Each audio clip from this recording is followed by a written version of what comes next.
esplendor da fé. Esplendor da fé. O que faz o esplendor é o fato de que servimos a um Cristo ressurreto. Isso que faz a diferença entre ser um clube, simplesmente uma religião, uma dogma, 10 mandamentos, uma apostila, um estatuto. É o fato que a Bíblia relata que Cristo Jesus ressuscitou dentre os mortos. E não é somente Ele que diz, mas tem vários relatos que falam que Cristo ressuscitou. Nós vivemos um estilo de vida por causa de que alguém que nos regenera pelo poder do Espírito Santo.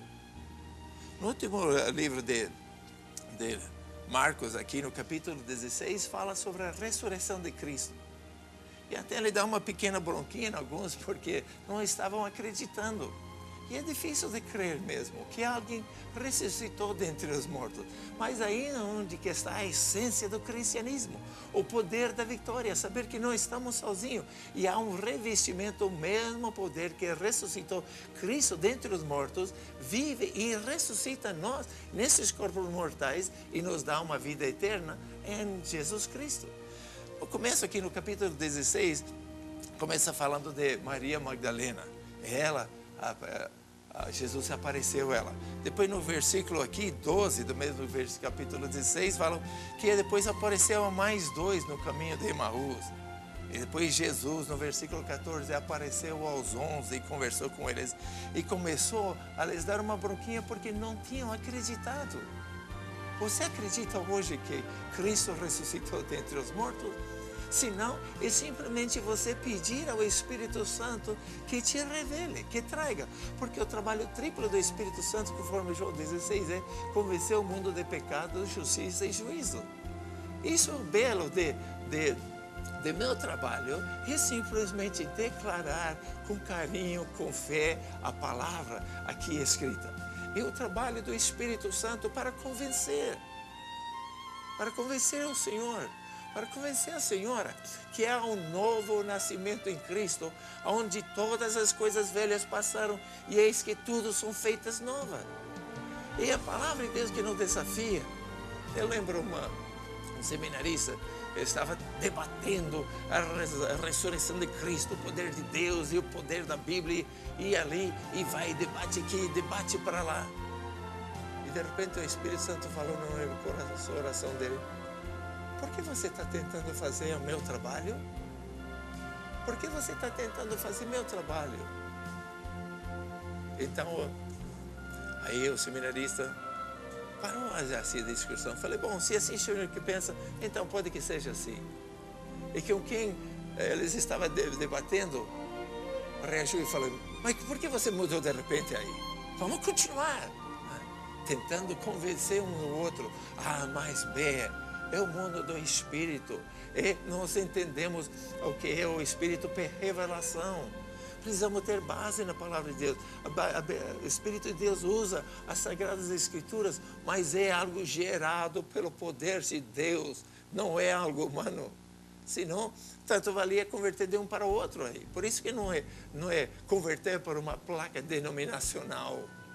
Tem que ser uma conversão ao Cristo, um poder de Deus ressurreto entrar e transformar a nossa vida e nos dar capacidade de amar até quem nos odeia, capacidade de amar quem até nos passou para trás e tirar vingança e ódio do nosso coração, que é algo humano, é algo natural, até o momento que encontramos ao Cristo. Porque foi ele que continuou dizendo aqui, depois de ter lhes falado muitas coisas, o Senhor Jesus Cristo foi levantado ao céu e assentou-se à destra de Deus Pai, dando a promessa do Espírito Santo. Oh, meus amados, depois naquele debate, o homem insistiu, mas mudou, alguma coisa mudou. Depois de muita persistência, o seminarista falou: pois eu estava tentando de convencer, e o Espírito Santo falou no meu coração: por que você está fazendo o meu trabalho? Então parei de debater contigo e vou deixar você na mão de Deus, vou deixar você ouvindo de Deus, porque quando você é convertido realmente da essência do que Deus está sonhando, Então, não é uma mudança de uma religião, não é mudança de uma filosofia, é uma nova vida em Deus, onde as coisas velhas passaram e eis que tudo são feitas novas. Entramos em um processo de amadurecimento com Deus, um processo de maturidade na essência da palavra de Deus. Não vem tudo de um instante para outro, isso é verdade, vem através de um processo. Não sei se um pouquinho mais para frente, pulando em Atos, quero chegar lá daqui a pouquinho, que fala que não é uma conversão só, que fala que seja batizado, agora não lembro bem,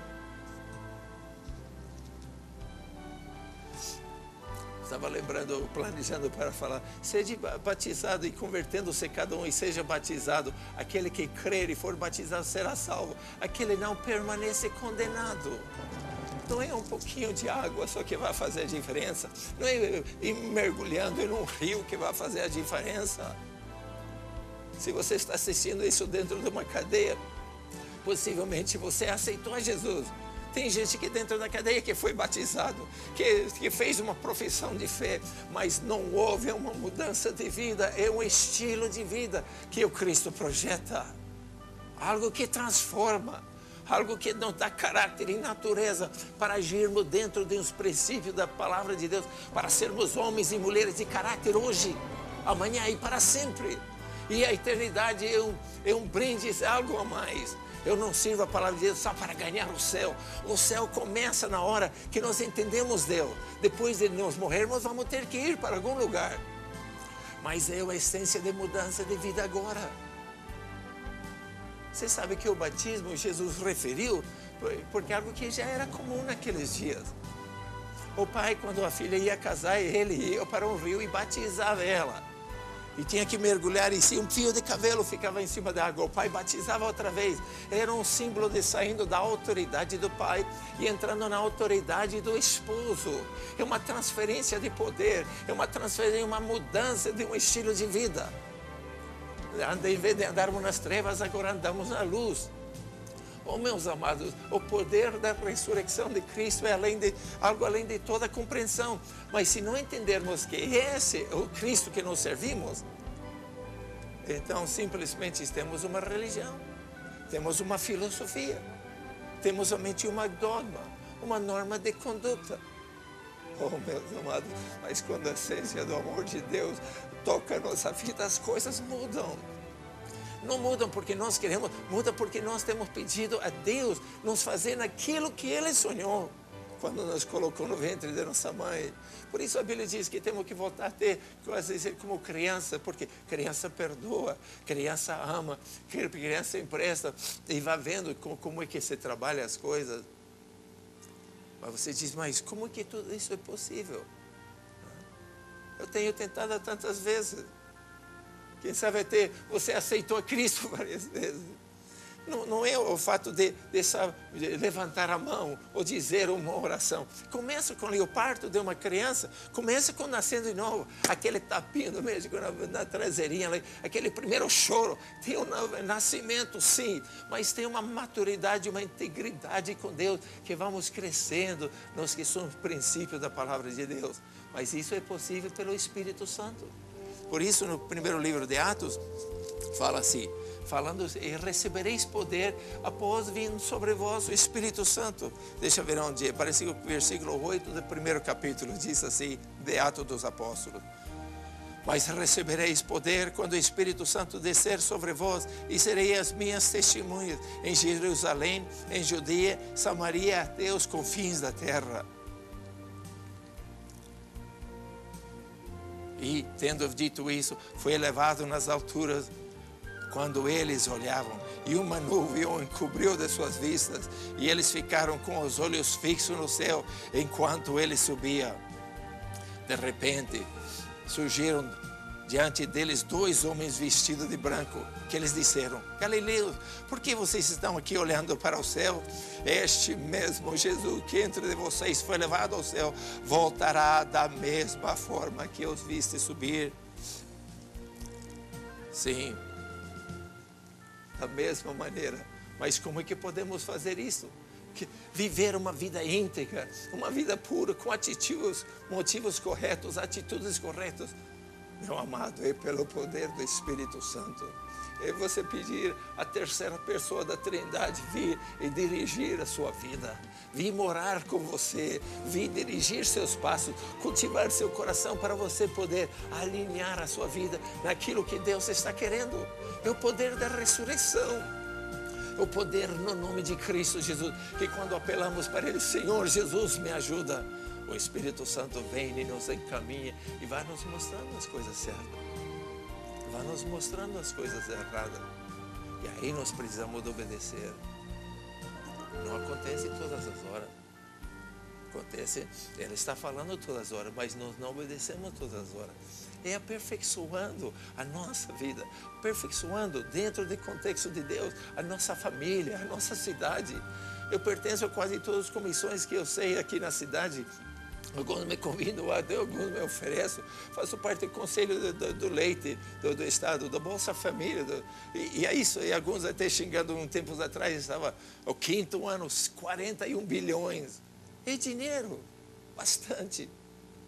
Mas participando, todo projeto tem boas intenções. Ninguém faz um projeto para piorar as coisas, mas só o projeto no primeiro estágio não resolve. Temos que ir melhorando, é por isso que é importante a gente participar. A primeira reunião que fizemos, eu e o amigo Sérgio, que é da FCUCAM, dali, lembro que eu e ele estávamos trabalhando mais numa cartinha. Tinham já mandado, cortando o benefício de umas 104 pessoas que estavam ganhando 10 vezes mais do que era o mínimo para poder entrar no programa. É para gente que estão passando por necessidade, gente que não tem muita capacitação, gente que está com conflitos e problemas econômicos. Então aí podemos que não tinha nem que duvidar. Um cara era dono do mercado. Falei, se estão dando, por que não pegar? Então não é por ali. Nós precisamos ter integridade. Então ali nós mandamos uma carta para vários centenários, dizendo, verifica se você ainda se encaixa dentro dos critérios da Bolsa Família. E aí, recebendo já uma cartinha, já é o começo de um pente fino. Então, depois, bom, estou extrapolando um pouquinho o orçamento, estou extrapolando um pouquinho o enfoque salarial. E mesmo poder se retirar. Pô, meus amados, quando a gente começa, eu lembro as primeiras reuniões que fizemos do leite das crianças do Estado. Até quando veio o Padre Roque de Curitiba, que estava representando isso, lá no Teatro Municipal, no intervalo do almoço, eu fui lá na Casa da Cultura e reservei um horário. E depois eu pedi licença para falar no final, vocês que estão interessados aqui da nossa cidade de Campo Mourão, então já reservei tal dia, tal hora, lá na Casa da Cultura, e começamos o pré-diretoria. Depois fui acompanhando cada um. E hoje é meu prazer, ainda, embora já passou os meus mandatos, o Estatuto diz primeiro podia ser 2 anos no pré-comissão e 2 anos na comissão. E já isso passou também. Mas por causa de uma intensidade do amor de Deus e querer ver o melhor para nossas crianças, melhor para os nossos adultos, a diretoria pediu se eu pudesse permanecer como membro de honra.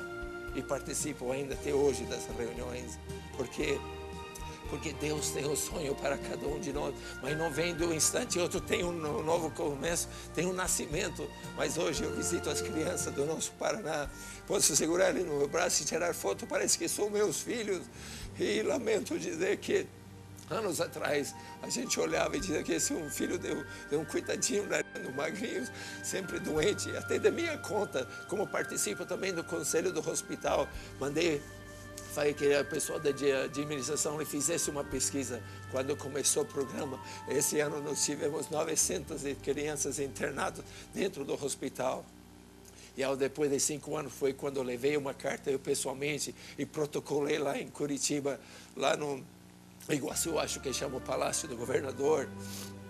Estava em 400, tinha baixado em 50% a internação das crianças. Por quê? Porque dando eles leite reforçado, resolveu a saúde deles. Oh, meus amados, Deus tem um sonho para nós, mas precisamos da energia, o poder do Espírito Santo para tomar uma atitude.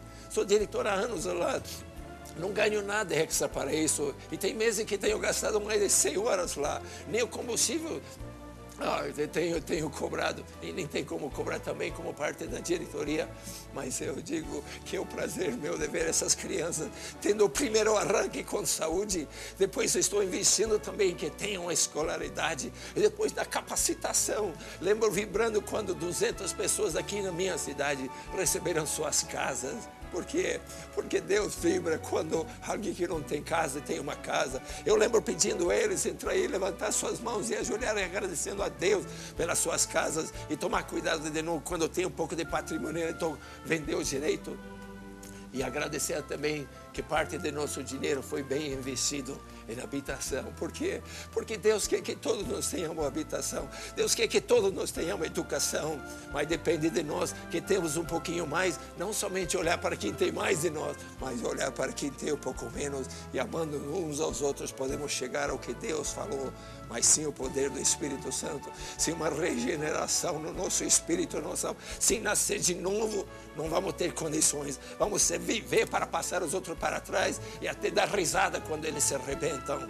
Mas hoje Jesus não veio ainda. Pode daqui uma hora ele venha, pode que amanhã ele venha. Assim como ele foi, acabamos de ler, ele vai voltar. E aí ele vai valorizar todas as coisas. O que você está fazendo hoje para que você esteja pronto quando Cristo voltar? O que você está fazendo para que o teu próximo esteja pronto? Não somente vivo no seu espírito, mas também com a roupa, também com a casa, também com o transporte, com a educação, para que Deus possa dizer para o Senhor e para a senhora, como pretendo ouvir dele dizer: bem feito, meu servo amado, entra no gozo do teu Senhor. Vivamos o que Deus quer, sejamos o que Deus sonhou hoje, amanhã e sempre para sempre. Aleluia.